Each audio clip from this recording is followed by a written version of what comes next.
So good morning all and welcome back my YouTube channel S3 tech education. इस video में हम लोग discuss करने वाले हैं ट्रांजैक्शन से रिलेटेड एक और important concept that is serialisability. Last video में हमने बात की थी कि शेड्यूल्स क्या होते हैं और कितने टाइप्स के शेड्यूल्स होते हैं। तो वहां पे हमने डिस्कशन किया था कि जब भी किसी डेटाबेस पे मल्टीपल ट्रांजैक्शन एक साथ ऑपरेट करना चाहते हैं, एक साथ एग्जीक्यूशन करना चाहते हैं, तो उनका जो सीक्वेंस होता था एग्जीक्यूशन का, उसी सीक्वेंस को हम लोग बोलते थे शेड्यूल्स। जो एग्जीक्यूशन का सीक्वेंस है उसको बोला जाता था शेड्यूल्स। तो अगर हम यहाँ पे बात करें कि सिंपल सा शेड्यूल्स के बारे में, तो schedules means execution of multiple transaction का सीक्वेंस। ये दो तरीके से हम अपने एग्जीक्यूशन कर सकते हैं। फर्स्ट था सीरियल, या हम जितने भी ट्रांजैक्शन हमारे हैं उनको हम वन बाय वन एक सीरियली एग्जीक्यूट करें, या फिर दूसरा जो पॉसिबल अप्रोच थी वो थी पैरेलल शेड्यूल्स की। सीरियली जब हम अपने ट्रांजैक्शन को एग्जीक्यूट करते हैं एन नंबर ऑफ ट्रांजैक्शन को, तो 100% हमें गारंटी मिलती है कि डेटा हमारा कंसिस्टेंट स्टेट में रहेगा। लेकिन जब हम बात पैरेलल शेड्यूल्स की करते हैं, जब हम उनका एग्जीक्यूशन पैरेलली करना चाहेंगे, तो आप देखोगे कि कई कई बार हमारा डेटाबेस इनकंसिस्टेंट स्टेट में भी चला जाता है पैरेलल के केस में। तो इसको हम एग्जांपल से समझते हैं कि किस तरीके से हमारा डेटाबेस एक इनकंसिस्टेंट स्टेट में जाता है।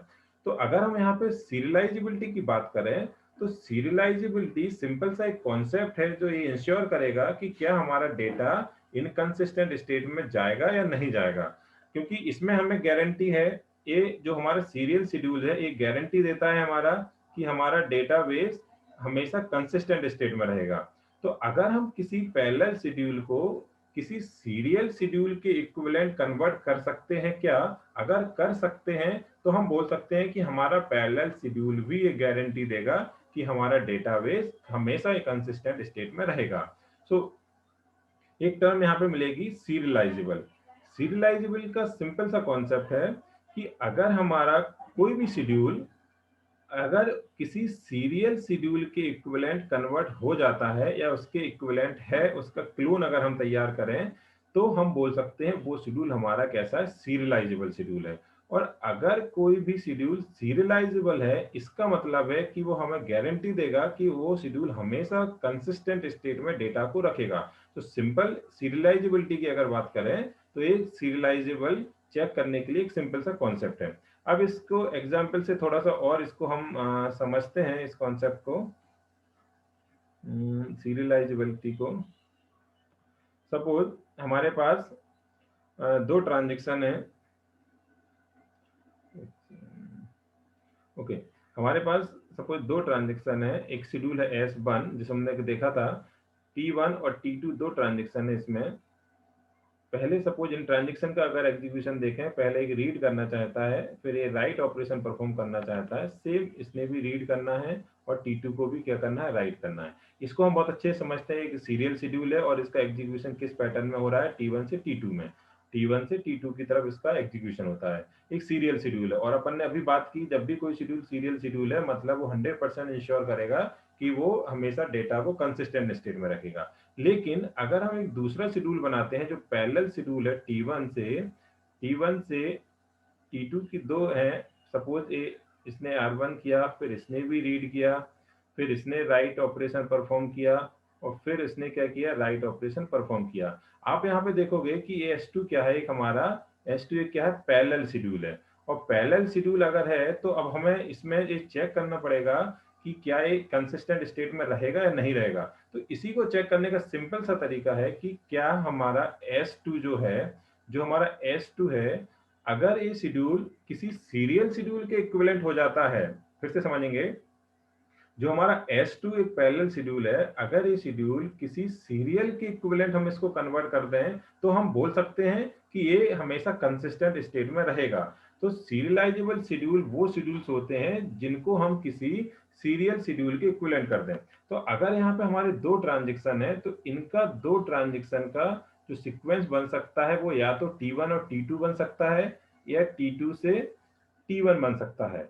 अगर हम इस शेड्यूल S2 को इन दो पॉसिबल ट्रांजैक्शन में कन्वर्ट कर पाए, इधर इसमें और इसमें, तो हम बोल सकते हैं कि ये शेड्यूल हमारा सीरियलाइजेबल शेड्यूल है। अब अगर हम सपोज एक 3 का एग्जांपल लेते हैं, T1, T2, T3, 3 हमारे एक शेड्यूल है और 3 उसमें ट्रांजैक्शन है। ये सपोज रीड करना चाहता है ए, उसके बाद सपोज ए भी रीड करना चाहता है, फिर ये राइट ऑपरेशन परफॉर्म करना चाहता है, फिर ये रीड ऑपरेशन परफॉर्म करना चाहता है, फिर ये राइट। सपोज इस तरीके से आप देखोगे कि इनके ऑपरेशन मल्टीपल ट्रांजेक्शन एक साथ रन करना चाहते हैं। तो जब 3 ट्रांजेक्शन का कोई शेड्यूल S4 है, तो ये शेड्यूल क्या सीरियलाइजेबल है? अगर ये शेड्यूल्स की हम बात करें कि इनका जो एग्जीक्यूशन है, अगर हम इनका एग्जीक्यूशन की बात करें, इस शेड्यूल्स को, S4 शेड्यूल्स को अगर हम किसी सीरियल शेड्यूल के इक्विवेलेंट कर दें, अगर इनके पॉसिबल सीरियल शेड्यूल क्या हो सकते हैं? या तो इस वे में इनका एग्जीक्यूशन हो, या इस वे में इनका एग्जीक्यूशन हो, या T2, T1, T3, T2, T3, T1, या इसी तरीके से तो टोटल 6 कॉम्बिनेशन बनेंगे। तो अगर ये शेड्यूल एस हमारा जो है, अगर किसी एक के इक्विवेलेंट हो जाता है इनमें से, अगर जो हमारा S4 है इसके इसके या किसी एक के भी इक्विवेलेंट हो जाएगा, तो हम उसको बोलने लगते हैं फिर हमारा सीरियलाइजेबल शेड्यूल। अब इस चीज को चेक करने का क्या तरीका है? तो हमारे पास दो मेथड्स होते हैं इसको चेक करने के लिए, सीरियलाइजेबिलिटी को चेक करने के लिए दो मेथड्स हैं। पहला मेथड होता है हमारा कन्फ्लिक्ट सीरियलाइजेबल, और दूसरा हमारा होता है व्यू सीरियलाइजेबल। अब दो मेथड्स हमको पढ़ना रहेंगे सीरियलाइजेबल चेक करने के लिए। या तो हम पढ़े पहली अप्रोच से कन्फ्लिक्ट सीरियलाइजेबिलिटी से चेक करेंगे कि हमारा शेड्यूल किसी सीरियल के इक्विवेलेंट है, और दूसरा मेथड हमारा रहता है कि क्या हम व्यू सीरियलाइजेबल के तरीके से चेक करेंगे कि हमारा जो शेड्यूल S3 S4 जो हमने अभी प्रीवियस स्लाइड में देखा था, क्या वो किसी सीरियल के इक्विवेलेंट है। अगर हमारा शेड्यूल किसी सीरियल के इक्विवेलेंट अगर हो गया, तो हम उसको बोलने लगते हैं सीरियलाइजेबल शेड्यूल। सो अगले वीडियो में हम डिस्कस करेंगे। ये तो सिंपल से एक इंट्रोडक्शन था सीरियलाइजेबिलिटी का। सीरियलाइजेबिलिटी सिंपल से एक कॉन्सेप्ट है जो ये इंश्योर करेगा कि हमारा शेड्यूल किसी सीरियल शेड्यूल के इक्विवेलेंट है या नहीं। तो अगले वीडियो में हम बात करेंगे कन्फ्लिक्ट सीरियलाइजेबल पे। इंपॉर्टेंट टॉपिक है, इस पे सारे न्यूमेरिकल्स बनते हैं। इस तब तो नेक्स्ट वीडियो में हम लोग बात करेंगे कन्फ्लिक्ट सीरियलाइजेबल में। इस वीडियो में इतना ही। Thank you.